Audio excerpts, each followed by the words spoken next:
পবিত্র কোরআন শরীফ অবমাননার অভিযোগে রাজধানীর বসুন্ধরা আবাসিক এলাকায় নর্থ সাউথ বিশ্ববিদ্যালয়ের অপূর্ব পাল নামের এক শিক্ষার্থীকে গণপিটুনি দিয়েছে বিক্ষুব্ধ ছাত্র জনতা।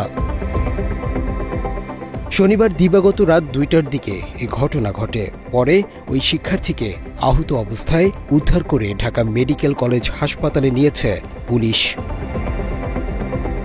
এর আগে ওই দিন সকালে বিশ্ববিদ্যালয়ের ভেতরে হিন্দু ধর্মাবলম্বী ওই শিক্ষার্থী পবিত্র কোরআন শরীফ অবমাননা করেছে বলে অভিযোগ উঠেছে।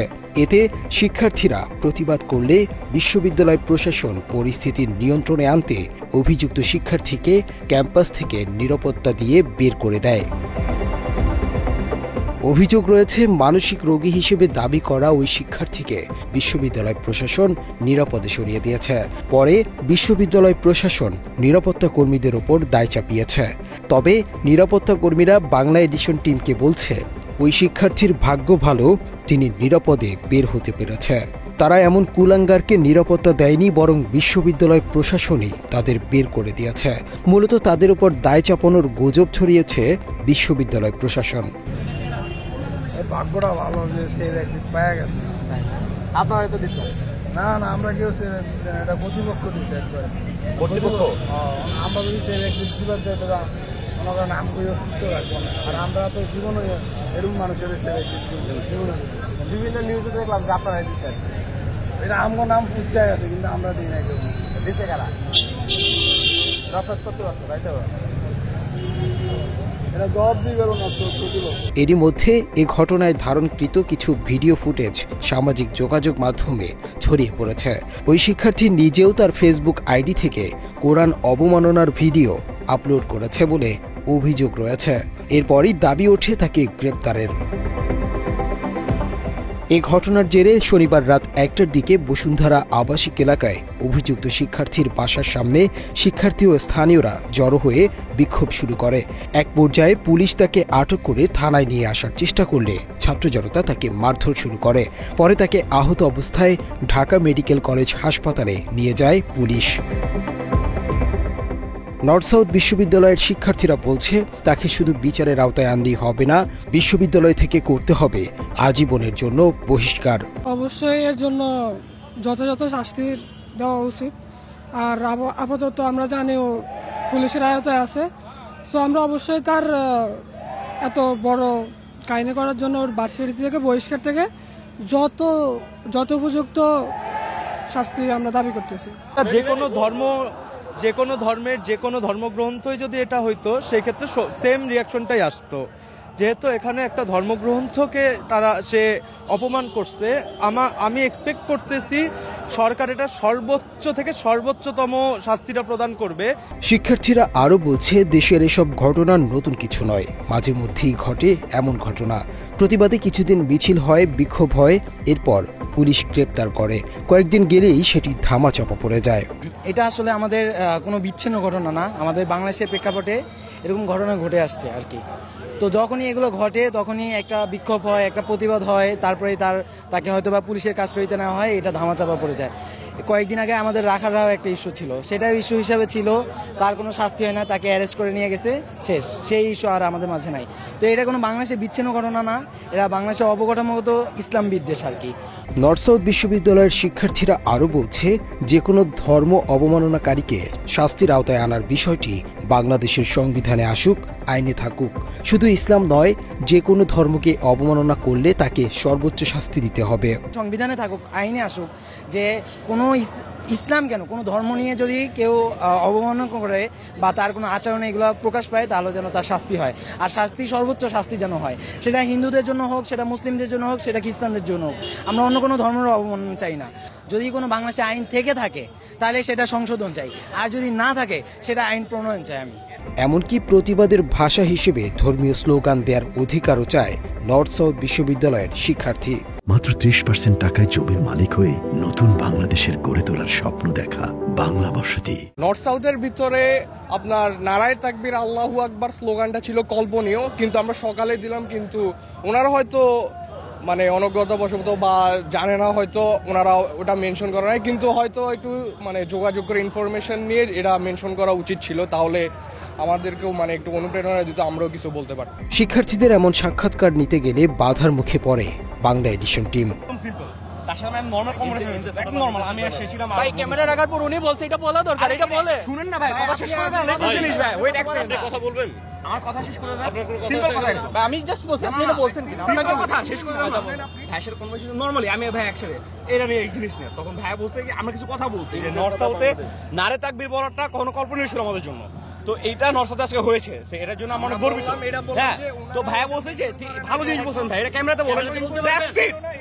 এর আগে বিশ্ববিদ্যালয়ের মূল ফটকে সাধারণ মুসলিম শিক্ষার্থী ও জনতার ব্যানারে পবিত্র কুরআন অবমাননা করায় অপূর্ব পালের শাস্তির দাবিতে গণ অবস্থান কর্মসূচি পালন করেছে ইন্তিফাদা বাংলাদেশ।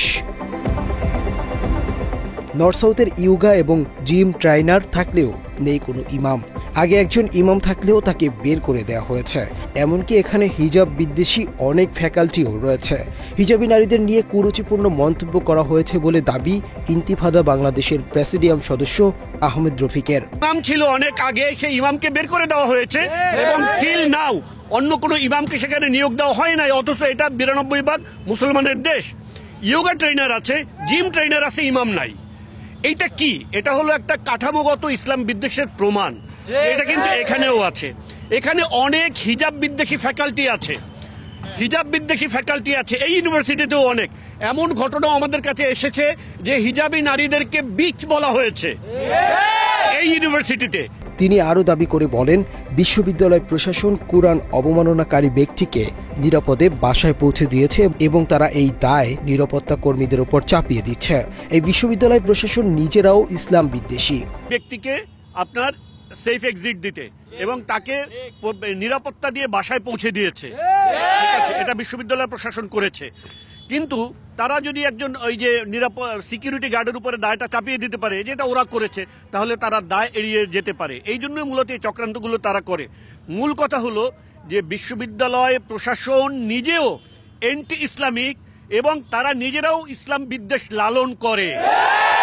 অভিযোগ রয়েছে নর্থ সাউথের শিক্ষার নামে শেখানো হয় উগ্রতা এবং বেহায়াপনা। বাংলা এডিশনের ক্যামেরায় ধরা পড়েছে বিশ্ববিদ্যালয়ের মূল ফটক ৮ নম্বর গেইটের সামনে খোলামেলাভাবে ছেলেদের সাথে ধূমপান করছে নারী শিক্ষার্থীরাও। অভিযোগ আছে বিক্রি হয় গাঁজাও।